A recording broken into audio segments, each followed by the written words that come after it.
इतिहास में भारत की छवि लगातार बदलती रही है, क्योंकि इसकी सीमाएं घटती बढ़ती रही हैं और संस्कृतियों के आपस में मिलने के बावजूद उनमें खींचतान चलती रही है। छोटी छोटी रियासतों में बटे हुए लोगों के देश में तमाम मुश्किलों और फिर से उठ खड़े होने की चाहत से गुजरकर भारत ने अपना सिर उठाया। अब पहली बार सामने आई पुरानी फिल्मों से आप इतिहास की सबसे कमाल की कहानियों में से एक की दुर्लभ झलक देख सकते हैं। ये ब्रिटिश साम्राज्य का नगीना था जो आगे चलकर एक आजाद देश बना। पेश है भारत के बनने की कहानी, इंडिया इमर्जेस।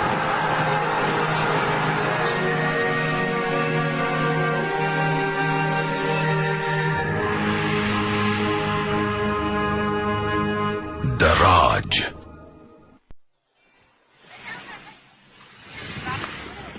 उन्नीसवीं सदी का आखिरी दौर। भारतीय उपमहाद्वीप की यात्रा कर रहे लेखक मार्क ट्वेन ने इस इलाके से प्रभावित होकर लिखा, भारत में ही मानव जाति पली बढ़ी है, यही इंसानी बोली का जन्म हुआ है। इसे ऐतिहासिक गाथाओं और परंपराओं की दादी और परदादी कहा जा सकता है।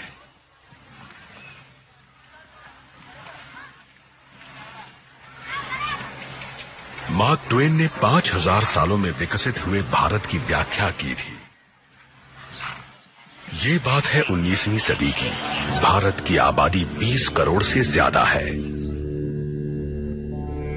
ये भारत लगातार बदलाव के दौर में है। अब ये ताकतवर मुगल साम्राज्य द्वारा संगठित इलाका नहीं है। अपने सबसे अच्छे दौर में मुगल शासन उत्तर में अफगानिस्तान के पहाड़ों से लेकर भारतीय उपमहाद्वीप के सबसे दक्षिणी छोर तक फैला था।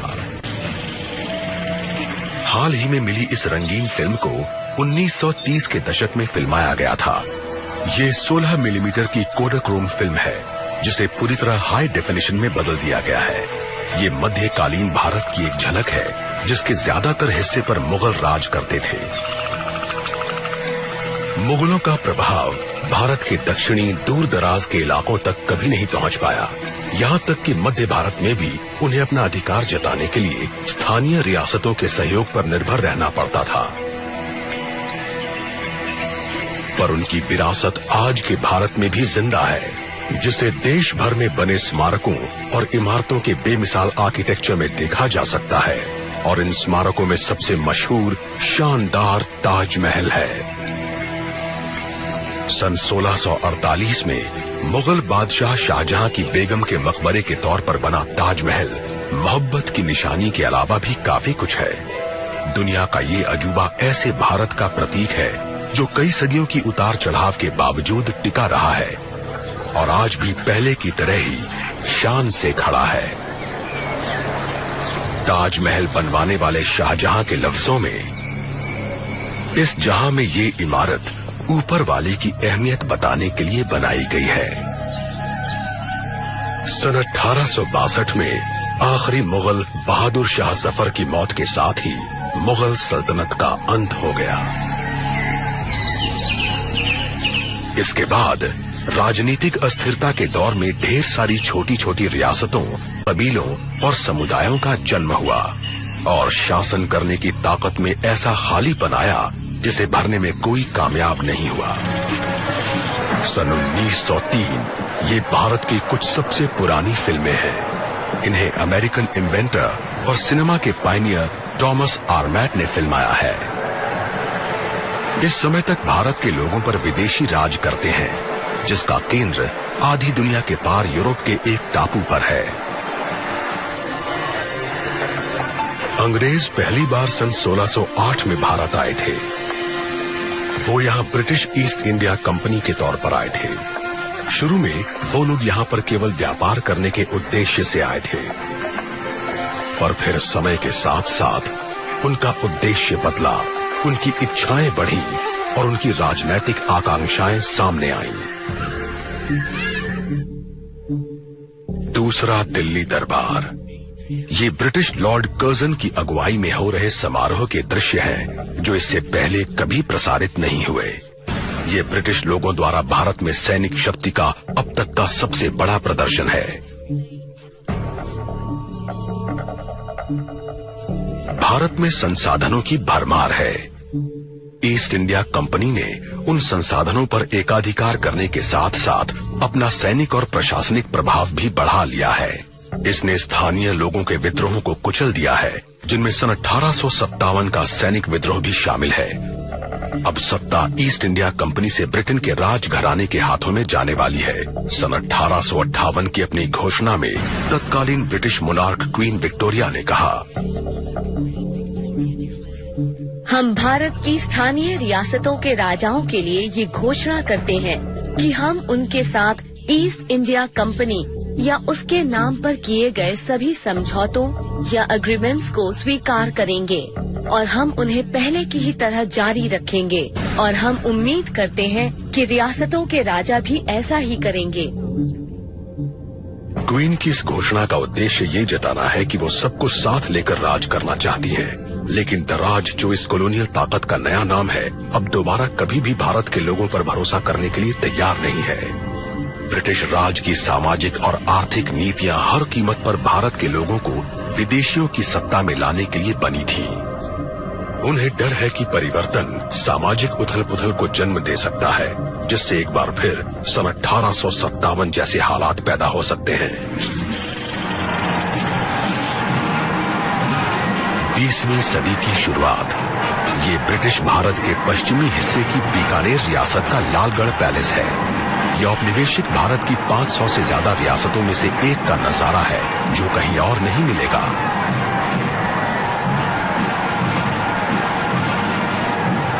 ये इंपीरियल वॉर कैबिनेट में अकेले गैर ब्रिटिश प्रतिनिधि महाराजा गंगा सिंह की पोती के शाही विवाह का अवसर है।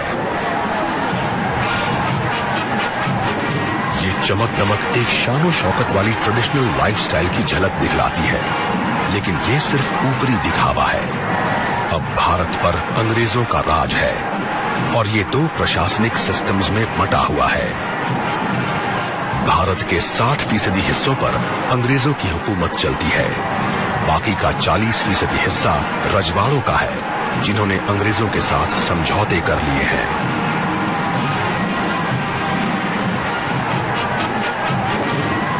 क्वीन विक्टोरिया द्वारा ब्रिटिश राज की घोषणा के महज 5 दशक बाद भारत की असली राजनीतिक सत्ता रजवाड़ों के हाथ से निकल गई है।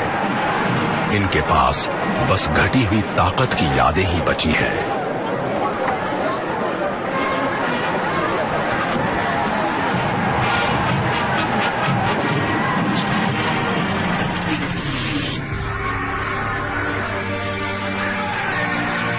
ये हैदराबाद की एक रियासत से मिले बाघ के शिकार के दृश्य हैं।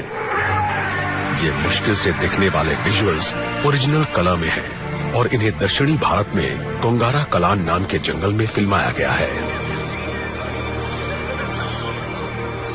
स्थानीय राजा और अंग्रेज साथ मिलकर शिकार करते हैं। ये हाथियों पर शिकार के लिए निकलते हैं और उनके साथ ट्रेन्ड शिकारियों और हथियारों से लैस सैनिकों की एक फौज होती है। ये लोग घेरा बनाकर शिकार करते हैं। इसमें जोखिम कम होता है और देखने वालों को मजा आता है।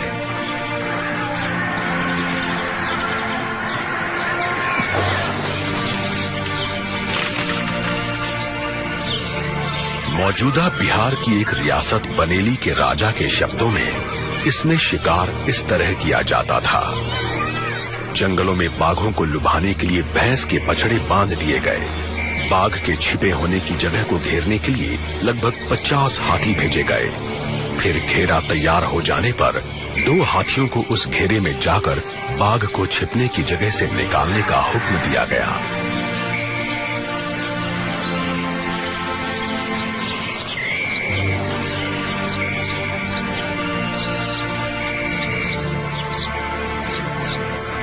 हाथियों के करीब आने पर बाघ बार बार गुस्से में हमला करता था।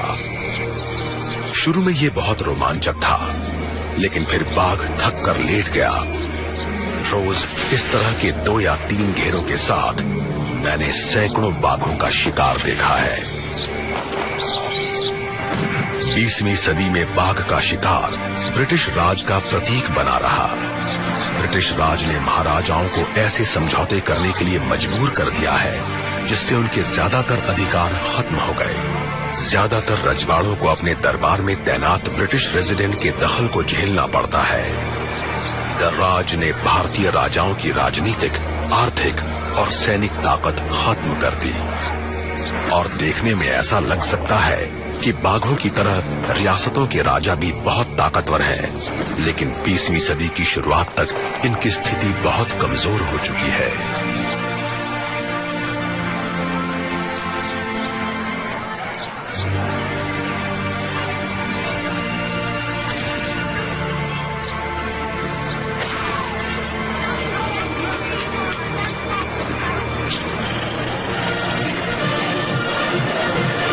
दिसंबर सन 1911, दिल्ली दरबार। शुरुआती फिल्म डॉक्यूमेंट्री बनाने वालों में से एक चार्ल्स अर्बन ने किनेमा कलर नाम की एक नई टेक्नोलॉजी का इस्तेमाल किया।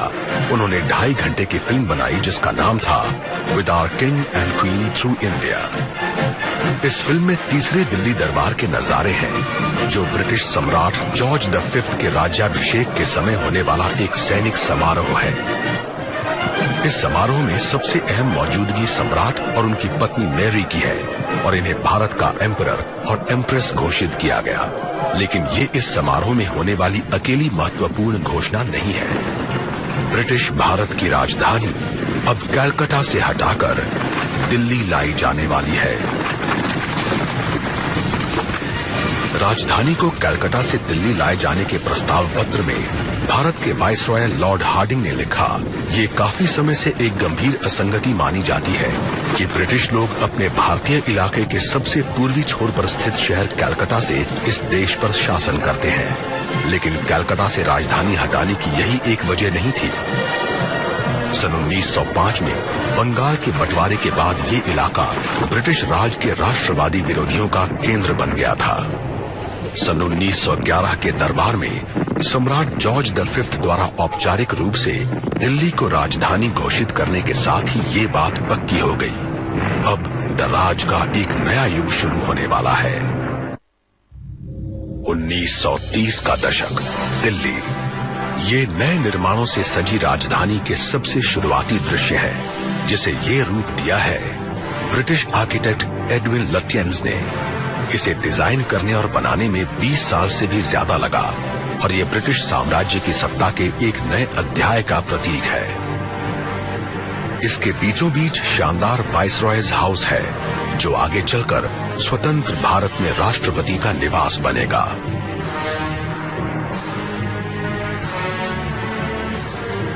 हिस्टोरियन मालविका सिंह और रुद्रांशु मुखर्जी ने अपनी किताब new Delhi making of a capital में बताया है कि लुटियंस ने कितनी बारीकी से काम किया था।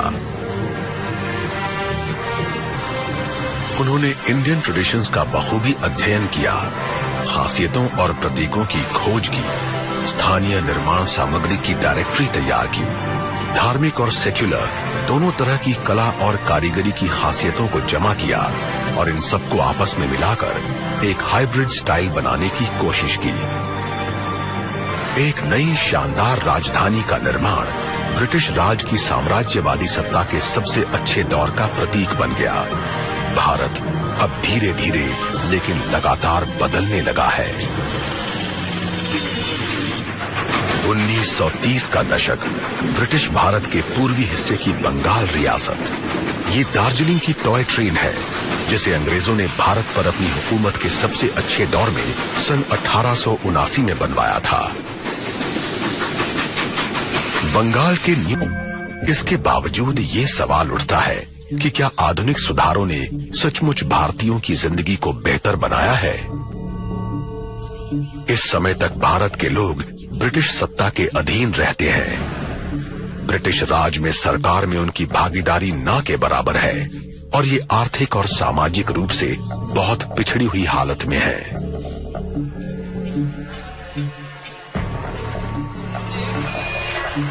हिस्टोरियन आयरा क्लाइन ने लिखा है, अपने शुरुआती दौर में ही ब्रिटिश राज ने भारतीय उपमहाद्वीप में विकास के नए तौर तरीके स्थापित किए, जिससे इंग्लैंड, तेजी से प्रगति कर पाया और वहां के लोग संपन्न हुए। पर क्लाइन का एक सवाल है, फिर वेस्टर्न प्रोग्राम्स की कामयाबी ज्यादा बड़े पैमाने पर नजर क्यों नहीं आई और इकोनॉमिक डेवलपमेंट की पॉलिसीज ने 20वीं सदी के मध्य तक भारत के ज्यादातर लोगों को गरीबी रेखा के नीचे कैसे पहुंचा दिया, जहां लोग मुश्किल से अपना पेट भर पाते हैं। 20वीं सदी के आगे बढ़ने के साथ ही अब तमाम भारतीय लोग गरीब से लेकर अमीर तक ये सवाल पूछने लगे हैं। अपनी दोस्त को लिखे एक पत्र में मैसूर रियासत के दीवान या प्रधानमंत्री सर मिर्जा इस्माइल ने लिखा, मैं बढ़िया शिक्षा और हायर पोस्ट के साथ खुशकिस्मत लोगों में से एक हूँ, लेकिन कई बार मुझे बहुत निराशा होती है। मेरे स्टेटस और मेरी कामयाबियों के बावजूद लगभग सभी ब्रिटिश लोग मुझे अब भी अपने से नीचा समझते हैं। वो ये नहीं समझ पाते कि वो जिस भारत की बात करते हैं वो ब्रिटिश लोगों की बनाई हुई चीज है और उनके जाने के बाद वो ज्यादा समय तक नहीं चलेगी। भारत में लोगों का विचार फिर से बदलने लगा है और इस बार वो अपने शासन पर विचार कर रहे हैं। इसने गांधी जी जैसे जाने माने नेताओं के लिए पूरे देश में स्वतंत्रता आंदोलन की शुरुआत करने के लिए जमीन तैयार कर दी और एक बार शुरू होने पर इस आंदोलन को रोकना मुश्किल साबित होगा। इस बीच ब्रिटिश साम्राज्य आधुनिक काल में सबसे हिंसक आंदोलन से गुजरने वाला है।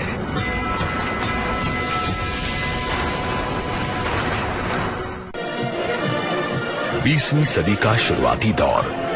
ब्रिटिश हुकूमत एक बड़ी साम्राज्यवादी शक्ति है और भारत इस साम्राज्य के सबसे अहम नगीनों में से एक है। लेकिन यहां अब अशांति है और ये 3 दशकों से पनप रही है। 19वीं सदी के आखिरी वर्षों में यहां की अशांति ने राष्ट्रीय चेतना को जन्म दिया और आखिरकार इससे इंडियन नेशनल कांग्रेस यानी भारतीय राष्ट्रीय कांग्रेस के गठन की बुनियाद पड़ी। इस संगठन का विचार सबसे पहले एक अंग्रेज नागरिक एलन ऑक्टेवियन ह्यूम ने रखा था, लेकिन कांग्रेस भारतीय नेतृत्व वाला एक राजनीतिक संगठन है जो ब्रिटिश राज में भारतीयों की समस्याओं का समाधान चाहता है। सन 1914 में ये भारत में ब्रिटिश राज के सबसे जबरदस्त राजनीतिक विरोधी के रूप में पनपा, लेकिन अब जंग की दस्तक सुनाई दे रही है।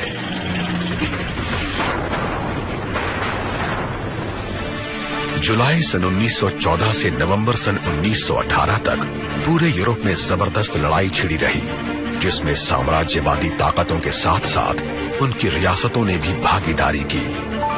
ब्रिटेन, फ्रांस और रूस ने एक गठबंधन बनाया, जिसमें बाद में अमेरिका, जापान और अन्य देश भी शामिल हो गए। इन्होंने साथ मिलकर जर्मनी और ऑस्ट्रिया हंगरी का सामना किया। ब्रिटिश भारत ने भारतीय सेना को जंग में उतारा। दुनिया में किसी उपनिवेश की सबसे बड़ी वॉलंटियर आर्मी में यहाँ के 12,70,000 सैनिक शामिल हुए।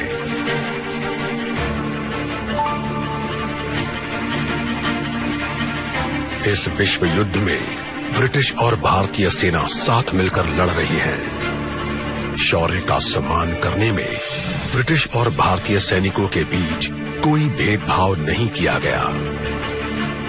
15 भारतीयों को विक्टोरिया क्रॉस दिया गया। सिर्फ ब्रिटिश लोगों को दिया जाने वाला ये सम्मान प्राप्त करने वाले ये पहले भारतीय थे।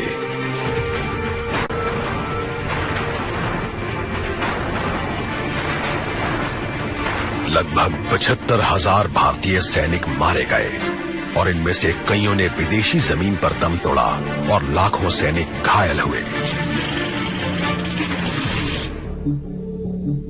दिसंबर सन 1917, जेरूसलम। ये ब्रिटिश जनरल एडमंड एलनबी द्वारा डोम ऑफ रॉक पर सम्मान व्यक्त करने के दुर्लभ दृश्य है। इनके साथ भारतीय घुड़सवार सेना और लैंसर्स के 4 डिविजन्स हैं। भारतीय सेना फिलिस्तीन से तुर्कों को बाहर निकालने में कामयाबी का जश्न मना रही है। नवंबर सन 1918 तक जर्मनी ने समर्पण कर दिया और जंग खत्म हो गई, लेकिन कोई भी इससे सही सलामत नहीं बचा है। इस विश्व युद्ध ने जीतने वाले को भी उतना ही नुकसान पहुंचाया है जितना हारने वाले को। ब्रिटिश साम्राज्य को भी अपने देश में भारी नुकसान झेलना पड़ा है।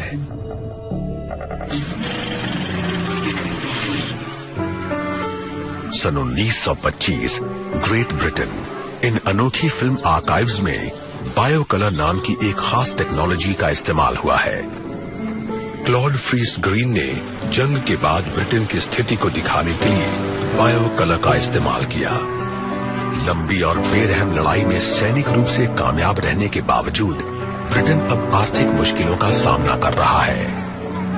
ब्रिटेन को सुपर पावर बनाने वाली औद्योगिक क्रांति अब धीमी पड़ रही है।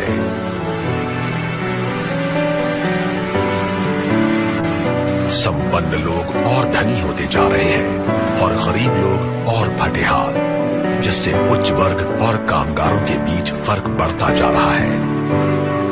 सन 1926 में यानी पहले विश्व युद्ध के खत्म होने के एक दशक के अंदर ब्रिटेन कारखानों, कोयला खदानों, बस, रेल और बंदरगाहों में काम करने वालों और बिजली और गैस के कामगारों की 10 दिनों की आम हड़ताल से ठप पड़ गया। प्रशासन ने इस आम हड़ताल को तो खत्म करवा दिया, लेकिन ये ब्रिटिश साम्राज्य के लिए आगे आने वाले मुश्किल हालात का पहला संकेत है।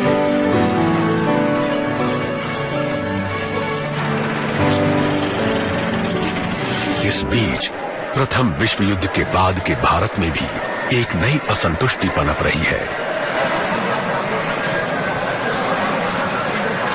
जंग शुरू होने पर भारत के रजवाड़ों के साथ साथ ज्यादातर जनता ने लड़ाई में ब्रिटेन का साथ दिया था। भारतीय सैनिक अपनी मर्जी से अंग्रेजों के लिए लड़े थे और रियासतों ने युद्ध के लिए अपने खजाने खोल दिए थे। ब्रिटिश अखबार द टाइम्स के मुताबिक भारत ने जिस उत्साह से युद्ध में मदद की है, उसकी एकता और समर्पण ने ब्रिटेन को खुश कर दिया है। भारत में अंग्रेजों का विरोध करने वाले लोगों ने भी इस उम्मीद में युद्ध के समय अपना रुख नर्म कर लिया कि शायद लड़ाई में मदद के बदले अंग्रेज उन्हें आजाद कर दें। विश्व युद्ध खत्म होने के महज 1 साल बाद ऐसा लगने लगा कि ये जल्दी ही होने वाला है। सन 1919 में अंग्रेजों ने गवर्नमेंट ऑफ इंडिया एक्ट पारित किया। इस कानून से सरकार में भारतीयों की भागीदारी बढ़ गई। इससे पार्लियामेंट में 2 हाउसेज की शुरुआत हुई और स्टेट गवर्नमेंट में कई अहम पद भारतीयों को दे दिए गए। लेकिन ये सिर्फ एक दिखावा है। सेंट्रल गवर्नमेंट अब भी अंग्रेजों के नियंत्रण में है। रियासतों में भी टैक्स और लॉ एंड ऑर्डर जैसे अहम पदों पर अंग्रेज ही है। और फिर वक्त ने करवट ली। इस बार भारत का विचार एक अहिंसक आंदोलन से पैदा हुआ, जो भारत के लोगों को आजादी की राह पर ले जाने वाला है।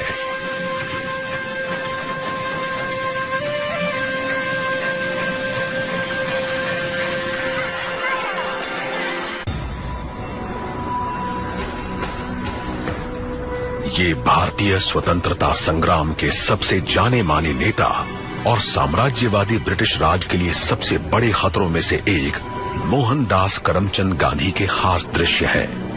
इन्होंने रंगभेदी मुल्क साउथ अफ्रीका में 2 दशकों तक वकालत की है। जनवरी सन 1915 में ये भारत लौटे। साउथ अफ्रीका में रंग भेद के अनुभव ने इन्हें स्वराज के लिए आंदोलन करने की प्रेरणा दी।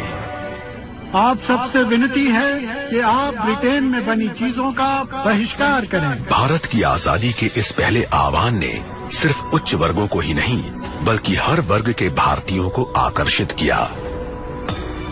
सन 1920 तक गांधी ने भारतीय राष्ट्रीय कांग्रेस का नेतृत्व संभाल लिया और ये ब्रिटेन में बनी चीजों के बहिष्कार जैसी सविनय अवज्ञा जैसे आंदोलनों की अगुवाई करने लगे। सम्मान से लोग गांधी को महात्मा कहते हैं और इन्होंने अहिंसक विरोध की शुरुआत की। ये लगातार विरोध और अपने मत पर कायम रहने का ऐसा तरीका था जो आजादी की लड़ाई में बिल्कुल नया था। अन्य राष्ट्रीय नेताओं के साथ गांधी भी भारत के विचार में सबसे जबरदस्त बदलाव की प्रेरणा देने वाले लोगों में से थे। ये एक स्वतंत्र और डेमोक्रेटिक नेशन का विचार था, जिस पर यहाँ के लोग डेमोक्रेसी में शासन करें। मैं खुद को सिपाही मानता हूँ, शांति का एक सिपाही।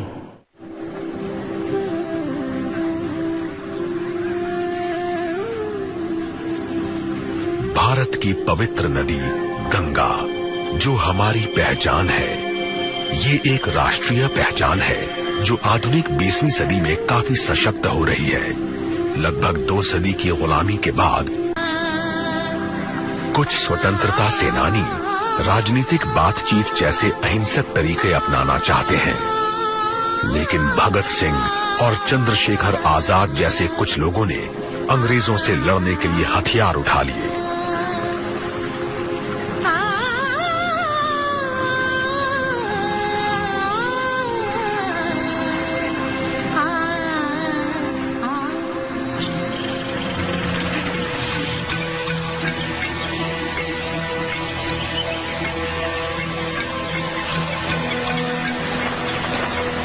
अंग्रेजों ने बड़ी बेरहमी से इसे दबा दिया। सन 1930 में कांग्रेस ने सन 1882 के उस दमनकारी कानून के खिलाफ आंदोलन शुरू किया, जिसमें नमक बनाने और बेचने पर भारी टैक्स लेने का प्रावधान था। मार्च सन 1930 के अपने एक पत्र में गांधी ने वाइसरॉय लॉर्ड अर्विन को लिखा कि ये औपनिवेशिक सत्ता का एक कड़ा कानून है और भारतीय लोगों पर इसका बहुत बुरा असर पड़ रहा है। हालांकि मैं भारत में ब्रिटिश शासन को एक अभिशाप मानता हूं, लेकिन मैं अंग्रेजों को दुनिया के बाकी लोगों से बुरा नहीं मानता। और मैं ब्रिटिश शासन को अभिशाप इसलिए मानता हूं क्योंकि इसने लगातार शोषण वाली एक व्यवस्था और ऐसे खर्चीले सैनिक और नागरिक प्रशासन के जरिए करोड़ों भारतीयों को बदहाल कर दिया है, जिसका खर्च ये देश नहीं उठा सकता है। इसने राजनीतिक रूप से हमें अंग्रेजों का गुलाम बना दिया है। इसने हमारी सभ्यता की बुनियाद खत्म कर दी है और हम कायर असहाय लोगों का देश बनकर रह गए हैं।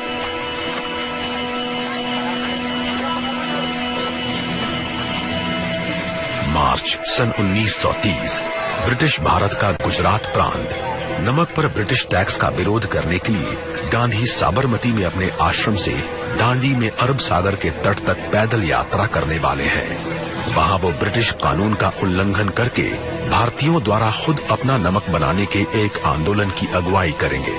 लॉर्ड अर्विन को लिखे गए अपने पत्र के अंत में उन्होंने बातचीत का प्रस्ताव रखा। मैं जानता हूं कि आप मुझे गिरफ्तार करके मेरी कोशिश को नाकाम कर सकते हैं, लेकिन मेरे बाद हजारों लोग अनुशासित ढंग से ये काम करने को तैयार रहेंगे और नमक कानून का उल्लंघन करके वो उस कानून की सजा पाने के लिए तैयार रहेंगे जिसे कभी कानून की किताब में दर्ज ही नहीं होना चाहिए था। मैं आपको बेवजह मुश्किल में नहीं डालना चाहता। अगर आप इस मुद्दे पर मुझसे आगे बातचीत करना चाहते हैं और इस पत्र को प्रकाशित नहीं होने देना चाहते हैं, तो आपका टेलीग्राम मिलते ही मैं इसे रोक दूंगा। अर्विन ने इसका कोई जवाब नहीं दिया। इसकी बजाय उसने गांधी को गिरफ्तार करने का हुक्म दिया, लेकिन इससे बिना डरे गांधी जी ने जेल में अनशन शुरू कर दिया। विरोध के ऐसे अनोखे तरीकों ने गांधी जी की महात्मा वाली छवि और भारत की जनता पर उनकी पकड़ को और मजबूत कर दिया। अक्टूबर सन 1931 ग्रेट ब्रिटेन। गांधी लंदन पहुंचे और ब्रिटेन की जनता उनसे बहुत सम्मान से मिली, लेकिन ब्रिटिश हुकूमत को अपने पक्ष में करना इतना आसान नहीं है। उस साल फरवरी में जाने माने राजनेता और आगे चलकर ब्रिटेन के प्रधानमंत्री बनने वाले विंस्टन चर्चिल ने गांधी के बारे में लिखा। मिस्टर गांधी को देखकर मुझे बहुत घिन आई। ये मिडिल टेम्पल के एहसान फरामोश वकील हैं और अब पूरब के फकीर की तरह आधे कपड़े में ये किंग एम्परर के रिप्रेजेंटेटिव से बराबरी पर बातचीत करने के लिए वाइस रीगल पैलेस की सीढ़ियों पर चढ़ रहे हैं। लेकिन गांधी जी की दिलचस्पी सिर्फ ब्रिटिश राज की नींव हिलाने में नहीं है। आजाद भारत के इनके सपने में ये भी शामिल है कि यहाँ के लोग अपने आप को पहचाने और अपनी सबसे पुरानी सामाजिक बुराइयों को दूर करें।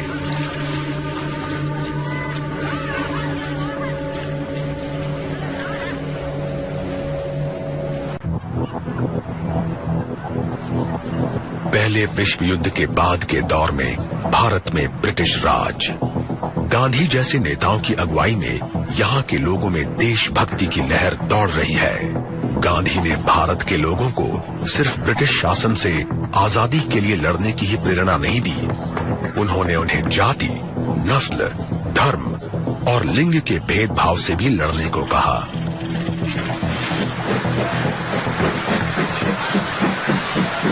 सन 1932 ब्रिटिश भारत में दिल्ली से महज 160 किलोमीटर पूर्व में स्थित मुरादाबाद,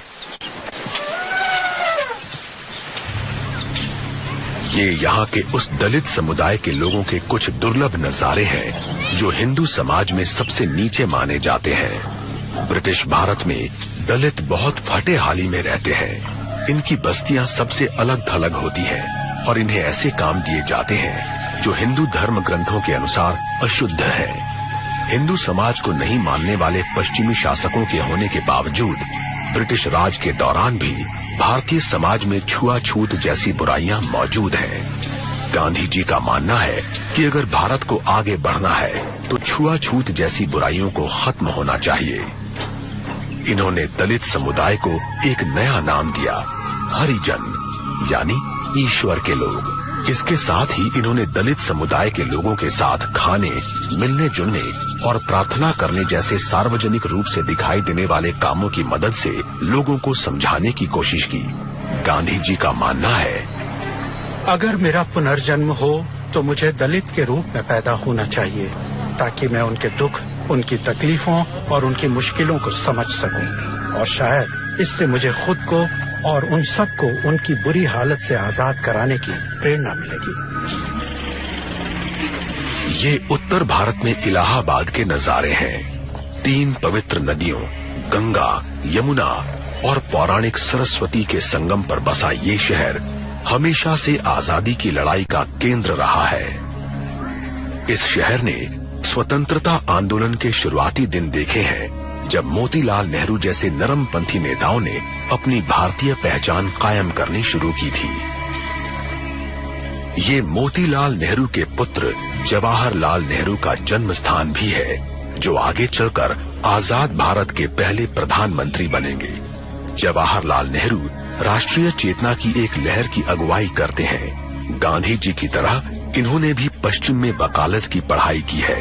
ये भारत की आजादी के पक्के इरादे के साथ अपने देश लौटे हैं। गांधी जी की तरह ये भी बुद्धिजीवी होने के साथ साथ लोकप्रिय जन नेता भी हैं और इन्होंने भी भारतीय जनता के बीच अपनी मजबूत जगह बना ली है। अपनी मशहूर ऐतिहासिक किताब डिस्कवरी ऑफ इंडिया में इन्होंने अपने देश के बारे में लिखा, बार बार विदेशी हुकूमत में रहने के बावजूद कोई इसके जोश को खत्म नहीं कर पाया और आज भले ही ये एक विजेता के हाथों का खिलौना बना हुआ लग रहा हो, लेकिन अब भी इसने हार नहीं मानी है और इसका उत्साह कायम है। ये एक मिथ, विचार और सपना है, लेकिन साथ ही ये बहुत वास्तविक और जीवंत भी है। नेहरू और उनके पॉलिटिकल मेंटोर गांधी ने आजाद और सेक्युलर इंडिया का विचार सामने रखा, जिसमें हर नागरिक को बेसिक ह्यूमन राइट्स की गारंटी होगी। डिस्कवरी ऑफ इंडिया में नेहरू ने लिखा, इंसानियत का सबसे अच्छा और सबसे बढ़िया तोहफा किसी एक नस्ल या देश का एक अधिकार कभी नहीं हो सकता है। इसे सीमाओं में नहीं बांधा जा सकता और न ही इसे किसी कंजूस का जमीन में गड़ा खजाना माना जा सकता है। गांधी और नेहरू जैसे नेताओं ने ऐसे भारत का सपना देखा जहां सभी भारतीय बिना किसी सांस्कृतिक और धार्मिक भेदभाव के मिलजुल कर रहें, लेकिन सबकी राय ऐसी नहीं है। दिसंबर सन 1930 में ऑल इंडिया मुस्लिम लीग के प्रेसिडेंट मोहम्मद इकबाल ने एक बिल्कुल नया विचार पेश किया। भारत विभिन्न नस्ल के लोगों का देश है जो अलग अलग भाषाएं बोलते हैं और जिनके धर्म भी अलग अलग हैं। उनका व्यवहार किसी एक नस्ल चेतना से तय नहीं होता। भारत के सांप्रदायिक समूहों की वास्तविकता को स्वीकारे बिना यहाँ यूरोपीय लोकतंत्र के सिद्धांत को लागू नहीं किया जा सकता।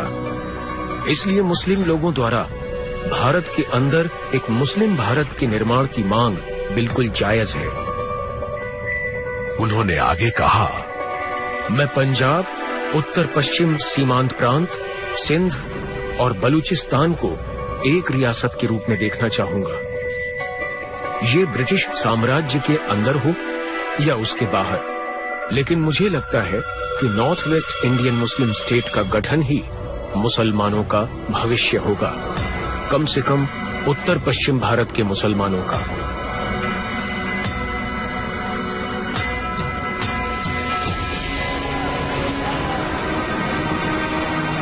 ये पाकिस्तान के विचार का जन्म है, लेकिन ये कई सदियों से चले आ रहे तनाव का नतीजा है। सभी भारतीय अंग्रेजों से आजाद होना चाहते हैं, लेकिन सांप्रदायिक तनाव का भारत के भविष्य पर बुरा असर पड़ेगा।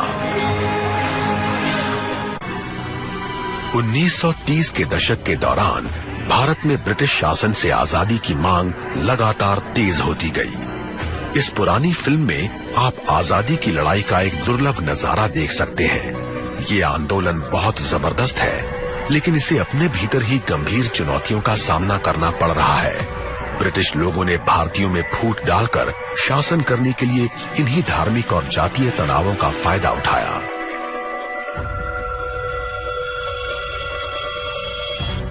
सितंबर 1932 गांधी जी ने ऊंची और नीची जातियों के लिए अलग अलग राजनीतिक प्रतिनिधित्व बनाने की ब्रिटिश नीति के विरोध में अनशन शुरू कर दिया।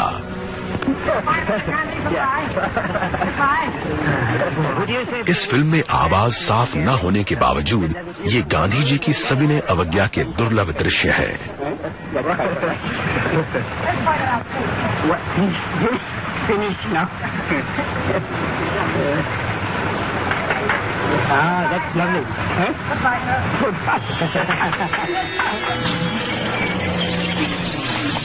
सन 1938 ब्रिटिश भारत के उत्तरी हिल स्टेशन। ब्रिटिश राज के अफसर यहाँ छुट्टी मना रहे हैं। ये साहिब वाले अपने रुतबे से अच्छी तरह वाकिफ हैं। उर्दू लफ्ज साहिब का अर्थ है सर या मिस्टर, लेकिन ब्रिटिश राज में ये स्वामी या मालिक के ऊंचे रुतबे का प्रतीक है और इसका इस्तेमाल भारतीय लोग अंग्रेजों के लिए करते हैं। साहिब लोग ऐशो आराम और खास सहूलियतों वाली जिंदगी जीते हैं। इनमें से कुछ लोग बहुत अनमने ढंग से भारत आए हैं, जबकि कुछ लोग ब्रिटेन से भी ज्यादा भारत को अपना घर मानते हैं। 20वीं सदी के शुरू के 25 सालों के अंत में दुनिया एक बार फिर बदलने लगी है। इस बार ब्रिटिश राज पर इसका प्रभाव निर्णायक होगा।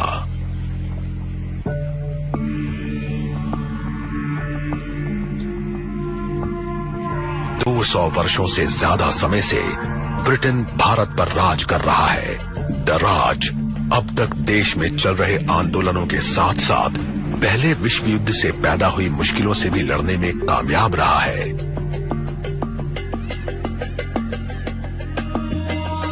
पहले विश्व युद्ध के महज 20 साल बाद एक बार फिर जंग के बादल घिरने लगे।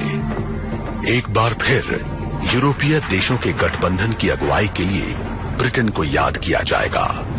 इस बार ये लड़ाई एडोल्फ हिटलर के जर्मन खतरे के खिलाफ है। ये लड़ाई पूरी दुनिया को चपेट में ले लेगी और किसी की भी कल्पना से ज्यादा तबाही मचाएगी। दूसरे विश्व युद्ध में जंग का मैदान यूरोप, प्रशांत क्षेत्र, अफ्रीका, अमेरिका, जापान, चीन, मिडिल ईस्ट और भारत तक फैल जाएगा। ये इतिहास में सबसे जानलेवा युद्धों में से एक होगा, जिसमें 5 से 8 करोड़ लोग मारे जाएंगे और इनमें से ज्यादातर लोग आम नागरिक होंगे। नाज़ी फौज खत्म कर दी जाएगी और फासिज्म पर हमला होगा। जर्मनी और यूरोप के काफी बड़े हिस्से का राजनीतिक नक्शा बदल जाएगा। इस लड़ाई का ब्रिटेन के लोगों, उसके शहरों और उसकी अर्थव्यवस्था पर बहुत बुरा असर पड़ेगा। ब्रिटेन अपना पूरा ध्यान और अपने सभी संसाधनों को खुद को फिर से मजबूत करने में लगाएगा। भारतीय लोगों के लिए दूसरा विश्व युद्ध आजादी के लिए जोर लगाने का एक अच्छा जरिया साबित होगा।